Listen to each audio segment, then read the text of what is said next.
तो जो मूवी मैं आज आपको एक्सप्लेन करने वाली हूँ उसका नाम है पायरेट्स ऑफ द कैरिबियन सी। तो मूवी की स्टार्टिंग में हम एक शिप में एक बच्ची को देखते हैं जो कि पायरेट्स का गाना गा रही होती है। लेकिन एक आदमी वहाँ पर आता है और उसे मना करता है कि तुम्हारे इस गाने से पायरेट्स अट्रैक्ट होंगे। तभी वहाँ पर गवर्नर और लेफ्टिनेंट भी आते हैं। गवर्नर जो कि इस छोटी बच्ची के फादर होते हैं। इस छोटी बच्ची का नाम एलिजाबेथ होता है। लेफ्टिनेंट एलिजाबेथ को बताता है कि अगर यहाँ पर कोई पायरेट आ जाए और हम उसे पकड़ लें तो उसे बहुत बुरी सजा देते हैं, हम उसे डेथ सेंटेंस सुनाते हैं। तो बेहतर होगा कि आपके इस गाने की वजह से कोई पायरेट ना यहाँ पर आए, क्योंकि अगर वो आ गया तो मैं नहीं उसे छोड़ूंगा। तो गवर्नर लेफ्टिनेंट से कहते हैं कि मेरी बेटी अभी बहुत छोटी है, उसके सामने ऐसी बातें नहीं करो। फिर वो दोनों वहाँ से चले जाते हैं। अब उनके जाने के बाद एलिजाबेथ जब सी में देख रही होती है तो उसे सामने एक वुडन प्लैंक पर कोई लड़का आता हुआ दिखाई देता है जो कि उसी पर लेटा हुआ था। एलिजाबेथ ये बात अपने शिप वालों को बताती है। वो सब उस लड़के को शिप पर लेकर आते हैं जो कि ऑलमोस्ट एलिजाबेथ की ही एज का था। और जब इन सब की नजर दूसरी तरफ पड़ती है तो वहाँ पर एक बहुत बड़ी शिप चल रही होती है। नींद में एलिजाबेथ उस लड़के के पास जाती है जिसकी हालत कुछ ज्यादा ठीक नहीं थी। वो एलिजाबेथ को अपना नाम बताता है और बेहोश हो जाता है। उस बच्चे के गले में एक गोल्डन लॉकेट था जो कि गोल्डन कॉइन की तरह लग रहा था और उस पर पायरेट्स का साइन भी बना हुआ था। एलिजाबेथ उस लॉकेट को उतार कर अपने पास रख लेती है ताकि उसके फादर या लेफ्टिनेंट को ये पता न चल जाए कि ये पायरेट है या उनसे बिलोंग करता है, वरना वो इसे मार डालेंगे। अब कई साल बीत जाते हैं। एलिजाबेथ अब बड़ी हो चुकी होती है और अब वो उस लॉकेट को देख रही होती है जो कि उसने उस बच्चे के गले से उतारा था। तभी एलिजाबेथ के पास उसके फादर आते हैं और उसे एक ड्रेस देते हैं कि इसे पहन लो। इनफैक्ट आज लेफ्टिनेंट की तरक्की यानी प्रोग्रेस का दिन था। गवर्नर ने उनका रैंक हाई कर दिया था। तो एलिजाबेथ से कहते हैं कि तैयार होकर वहाँ पर आ जाना, उसकी खुशी में हम एक इवेंट करेंगे, क्योंकि गवर्नर कहीं न कहीं चाहते थे कि उनकी बेटी एलिजाबेथ की शादी लेफ्टिनेंट से हो जाए। हालांकि इनमें बहुत ज्यादा एज डिफरेंस था।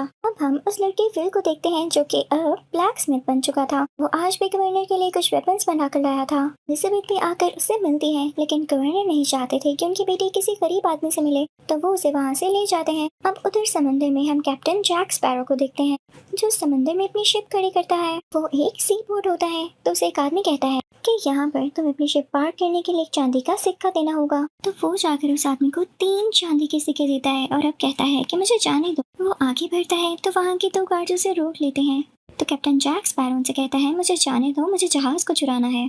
तो उन गार्ड्स को यकीन नहीं होता कि आखिर बोल क्या रहा है। अब दूसरी तरफ समंदर के किनारे पर हम लेफ्टिनेंट और एलिजाबेथ को देखते हैं जो कि आपस में कुछ बात कर रहे होते हैं। और जब लेफ्टिनेंट दूसरी तरफ मुंह करके अपनी कन्फेशन करता है कि वो एलिजाबेथ से शादी करना चाहता है, तो पीछे से एलिजाबेथ का ड्रेस टाइट होने की वजह से उसे ठीक से सांस भी नहीं आ रहा होता। उसे काफी सफोकेशन होने लगती है तो वो बेहोश हो जाती है और समंदर में ही गिर जाती है। उसके गले में वो लॉकेट भी होता है जिससे सडनली कुछ वेव्स निकलती हैं और समंदर में चारों तरफ फैल जाती हैं। अब एलिजाबेथ को पानी में गिरते हुए जैक ने देख लिया था तो वो फौरन से पानी में जाता है और एलिजाबेथ को ऊपर लाता है। उसके गले में लॉकेट देखकर वो एलिजाबेथ से इस लॉकेट के बारे में पूछता है, लेकिन तभी वहाँ पर गवर्नर और लेफ्टिनेंट आ जाते हैं। एलिजाबेथ को कवर करते हुए उस पर यानी कैप्टन जैक स्पैरो पर अपनी स्वर्ड पॉइंट कर लेते हैं। तो एलिजाबेथ उनसे कहती है कि इसने तो मेरी जान बचाई है। तभी लेफ्टिनेंट को कैप्टन जैक स्पैरो के हाथ पर पायरेट्स का साइन नजर आता है। तो लेफ्टिनेंट डिसाइड करता है कि वो इसे मार देगा, लेकिन एलिजाबेथ उसे मना करती है। तो लीस्ट पनिशमेंट जो वो डिसाइड करते हैं यानी जो सबसे कम पनिशमेंट उसको देना चाहते थे वो उसको कैद करना थी। तो वो उसको अपना कैदी बना लेते हैं। लेकिन तभी फौरन से जैक खुद को छुड़ाते हुए एलिजाबेथ को भी पकड़ लेता है और उस पर अपनी स्वर्ड पॉइंट करता है और अब आहिस्ता आहिस्ता पीछे होने लगता है और साथ ही फौरन खुद भाग जाता है। जैक एक ऐसी जगह पर जाता है जहाँ पर अपनी हैंडकफ यानी हथकड़ी काट सके और वो जगह विल की होती है क्योंकि वो ब्लैक स्मिथ जो था।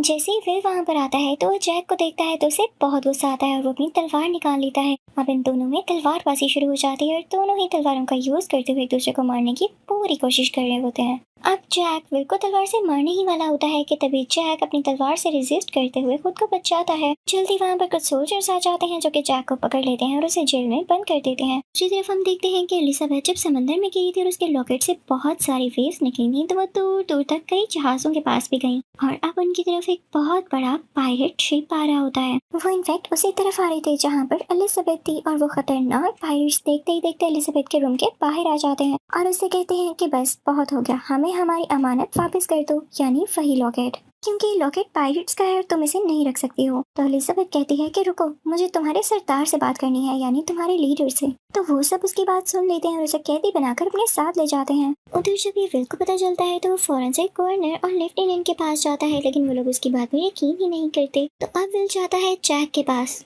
जैक उससे उसका पूरा नाम पूछता है तो विल उसे बता देता है। वही जैक जो पहले उसकी बात नहीं सुन रहा होता, अब उसकी मदद के लिए तैयार हो जाता है क्योंकि वो जान चुका होता है कि बहुत बड़े पायलट का बेटा है। विल उसे कहता है कि मैं तुम्हें यहाँ से फ्री करवाने में तुम्हारी हेल्प करूंगा, और इसके बाद ये दोनों यहाँ से निकल जाते हैं। ये कश्ती में छुपते हुए बहुत बड़े जहाज में एंटर होते हैं। वो इस जहाज को चुराने वाले थे और तभी लेफ्टिनेंट अपनी दूरबीन से ये सब कुछ देख लेता है तो वो अपने सोल्जर्स को इस तरफ भेजता है, और जैसे ही सोल्जर्स इस तरफ आते हैं तो वो दोनों परेशान नहीं होते क्योंकि उन दोनों ने पहले से ही कोई प्लानिंग कर रखी होती है। उनके इस समुद्री जहाज के साथ एक और जहाज था जिसके बीच में रस्सी बंधी हुई थी। रस्सी की मदद से ये दोनों पहले जहाज में से दूसरे जहाज की तरफ जाते हैं और उसको वहां से लेकर फौरन से भाग जाते हैं।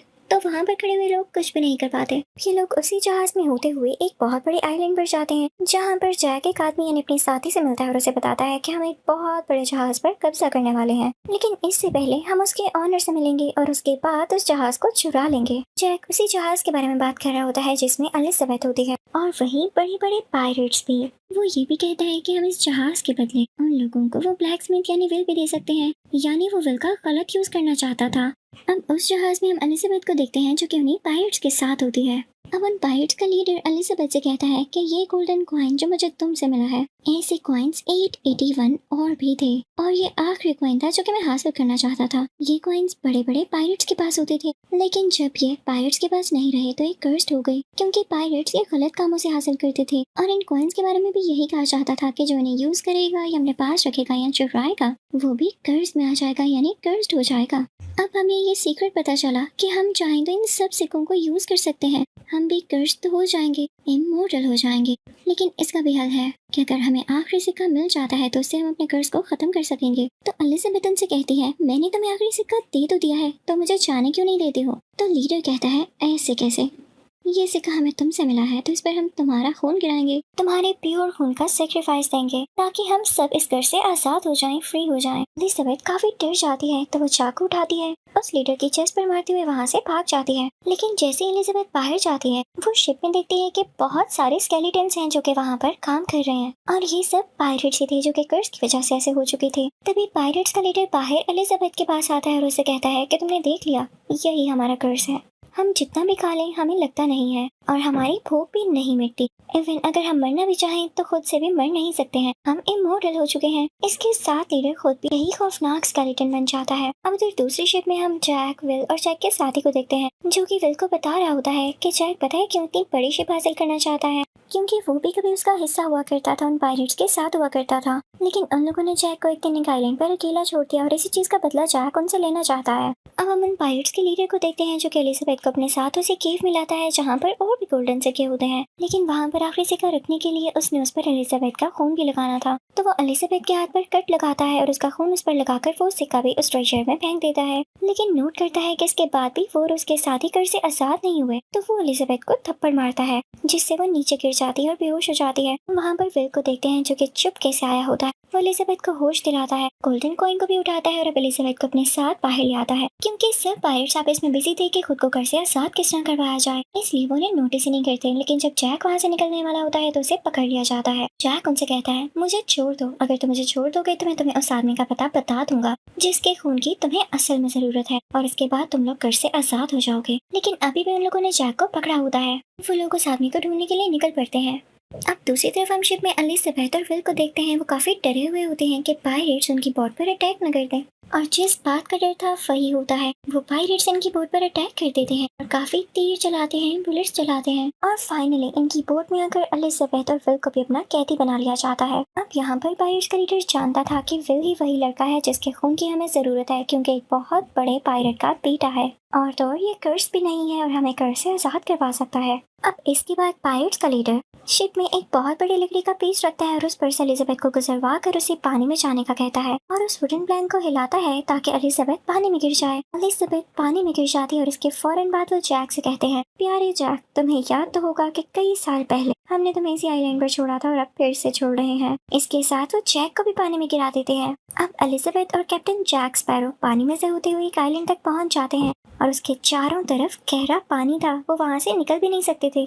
अब ऑलमोस्ट 2-3 दिन गुजर जाते हैं। एलिजाबेथ तो साइलेंट पर आग चलाती है तो उस आग को देखते हुए एक बहुत बड़ी शिप यहाँ पर आकर रुकती है और लकीली इस शिप में कोई पायरेट या कोई और नहीं होता बल्कि एलिजाबेथ के फादर, गवर्नर और लेफ्टिनेंट होते हैं। वो इन दोनों को रेस्क्यू कर लेते हैं। अब एलिजाबेथ लेफ्टिनेंट से कहती है कि हमें उन पायरेट्स की शिप का पीछा करना होगा। लेफ्टिनेंट पहले तो नहीं मानता, लेकिन जब एलिजाबेथ उसे कहती है कि अगर आपने मेरी बात मान ली तो मैं भी आपसे शादी करने के लिए मान जाऊंगी, तो लेफ्टिनेंट मान जाता है। ये सब लोग उन पायरेट्स की शिप का पीछा करते हुए इस केव तक पहुंच जाते हैं जहां पर वो लोग थे और उनकी शिप भी अंदर केव में ही थी, क्योंकि अब वो लोग खुद को कर से आजाद करवाना चाहते थे। अब कैप्टन जैक स्पैरो सबसे कहता है कि मैं अंदर जाऊंगा, पायरेट्स के लीडर से कहूंगा कि बाहर एक और शिप आया है तो अपने आदमी को बाहर भेजो, और वो ऐसा करेगा तो मैं अंदर चला जाऊंगा और तुम लोग उन पायरेट्स पर गोलियां चला देना। ये कह के कैप्टन जैक स्पैरो अंदर जाता है। अब अंदर केव में सारा प्रोसेस स्टार्ट हो चुका था। उन लोगों ने विल को बांधा हुआ था और वो जल्दी उसका गला भी काटने वाले थे। जैक स्पैरो उन सबको रोकता है और कहता है कि अगर तुम लोग इसको मार के कर से आजाद भी हो गई तो बाहर जाकर क्या होगा? बाहर लेफ्टिनेंट और उसके लोग तुम्हारा इंतजार कर रहे हैं। अगर उन्होंने तुम्हें मार दिया तो क्या होगा? तो अब मेरी बात गौर से सुनो।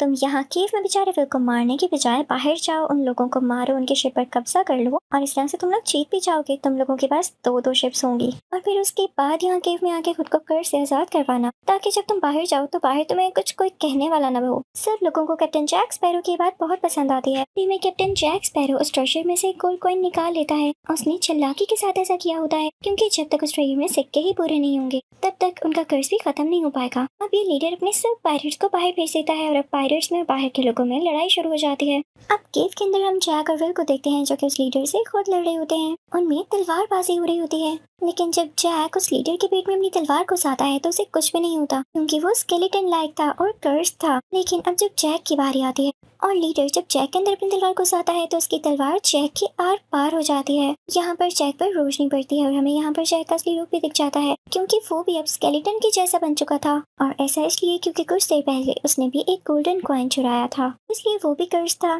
तो लकीली उसका मरना यहाँ पे अब पॉसिबल नहीं था। तो यहाँ पर जैक को एक आइडिया आता है। उसके पास जो गोल्डन कॉइन था उस पर अपना खून लगाता है और उसे विल की तरफ फेंकता है। विल उसे कैच कर लेता है और तभी वहाँ पर एलिजाबेथ आती है। लीडर जब उसे देखता है तो एलिजाबेथ पर गन पॉइंट कर लेता है और अब जैक स्पैरो भी लीडर पर गन पॉइंट कर लेता है और यहाँ पर गोली की जोरदार आवाज आती है। हमें ऐसा लगता है जैसे लीडर ने एलिजाबेथ को मार दिया हो, लेकिन असल में जैक ने लीडर पर गोली चलाई होती है। तो यहाँ पर लीडर जैक से कहता है इस गन में आखिरी बुलेट थी, वो भी तुमने मुझ पर चलाकर साया कर दी। क्या तुम नहीं जानते कि मैं एक स्केलेटन और मुझे कुछ नहीं हो सकता? तो जैक उसे कहता है नहीं, ये तुम्हारी सोच है। और इसी के साथ वो 2 सिक्के जो उसके पास होते हैं वो ट्रेजर में उछाल देता है, यानी उसमें फेंक देता है। उसके फौरन बाद वो लीडर इंसान बन जाता है, यानी उनका कर्ज खत्म हो चुका था और अब उस पर बुलेट का असर होने लगता है। तो उस लीडर की अब यहाँ पर ही मौत हो जाती है। बाहर हम बाकी पायरेट्स को देखते हैं जो कि नॉर्मल इंसान बन चुके होते हैं, तो वो सब अपने वेपन्स नीचे फेंक देते हैं। इन्हें असल में यकीन नहीं आया होता तो अब कहते हैं कि हम वॉर नहीं करेंगे क्योंकि जो ये लोग चाहते थे वो इनको यूं ही मिल गया था। अब हम देखते हैं कि कैप्टन जैक स्पैरो को फांसी दी जा रही होती है और वहाँ पर विल भी होता है।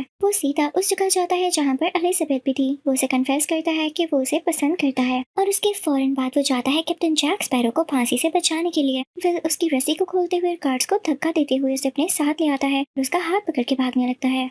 लेकिन इनकी किस्मत ज्यादा अच्छी नहीं होती कि यहाँ निकलने से पहले ही लेफ्टिनेंट के सोल्जर्स इनको घेर लेते हैं और इन पर अपनी स्वर्ड तान लेते हैं, यानी स्वर्ड पॉइंट कर लेते हैं। तो अब यहाँ पर एलिजाबेथ गवर्नर के साथ आती है। वो विल को बताती है कि वो विल को पसंद करती है। जैक स्पैरो यहाँ से मौका देखते हुए भाग जाता है, पानी में कूद जाता है। सामने उसके साथियों का शिप होता है जो उसे बचाने आए थे। उस तरफ हम लेफ्टिनेंट को देखते हैं जो कि ब्लैक स्मिथ यानी विल से माफी मांगता है। गवर्नर भी अपनी बेटी से कहता है कि मैं तुम्हें खुश देखना चाहता हूँ और इसी के साथ वो अपनी बेटी को विल से शादी करने के लिए अलाउ कर देते हैं। अब उधर हम कैप्टन जैक स्पैरो को उसे शिप में देखते हैं जो कि अब उस शिप का कैप्टन बन चुका होता है। इसी तरह से उसका ये ख्वाब पूरा होता है। इसी के साथ ये मूवी भी एंड होती है। Thank you for watching.